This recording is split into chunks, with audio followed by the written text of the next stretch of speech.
So মাঝে মাঝে অনুষ্ঠানগুলোতে আমি তাদের সাথে অ্যাটেন্ড হই, কিন্তু এটা দর্শক প্লিজ এই অনুষ্ঠানের মধ্যে দিয়ে বলি, প্লিজ আমাকে ছোট করে কেউ কখনো লিখবেন না। আমি মুসলিম ধর্মকে অনেক সম্মান করি। তার মানে তুমি ধর্মান্তরিত হয়ে তোমার নাম হচ্ছে এখন অপু ইসলাম খান।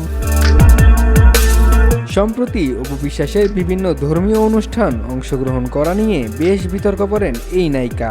এক পর্যায়ে সমালোচনা ও বিতর্কের চাপ নিতে না পেরে ক্যামেরার সামনে আসতে বাধ্য হন অপু বিশ্বাস।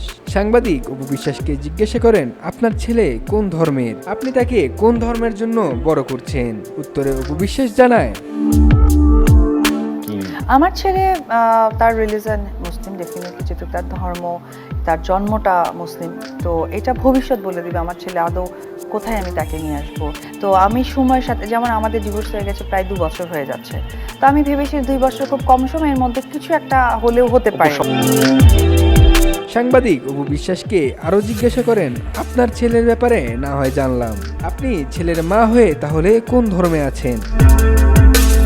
সত্যি কথা বলতে গেলে কি, আমি কিন্তু আমার পুরনো ধর্ম নিয়েছিলাম। আমি ক্যামেরার সামনে অনেক মিথ্যে বলেছি কিছু কিছু জিনিসের কারণে। যেমন প্রথমের দিকের মিথ্যেটা ছিল যে নিজের কেরিয়ার এবং যেহেতু ওই সময় সে স্বামী ছিল, তাকে সাপোর্ট করাটা আমার দায়িত্বের মধ্যে ছিল। জন্য আমি বলতাম কি, সাকিব কবে বিয়ে করছো, বাট রানিং আমরা হাজব্যান্ড ওয়াইফ। কিন্তু আমি বিয়ের পর থেকেই আমি হিন্দু, কারণ হিন্দুর থেকে মুসলিম হওয়ার যে প্রক্রিয়াধীন কাজগুলো হয় সেগুলো একটাও তারা করেননি।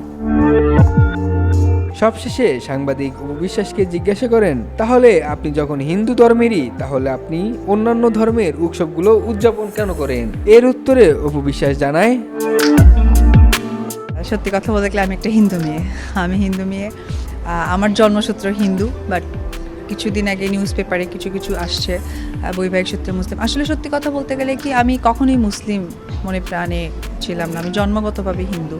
তবে আমি মুসলিম ধর্মকে সম্মান করি, সারা জীবন সম্মান করব। আমি মুসলিম ধর্মকে সম্মান করে আমি নামাজ, রোজা, আমি সব জানি।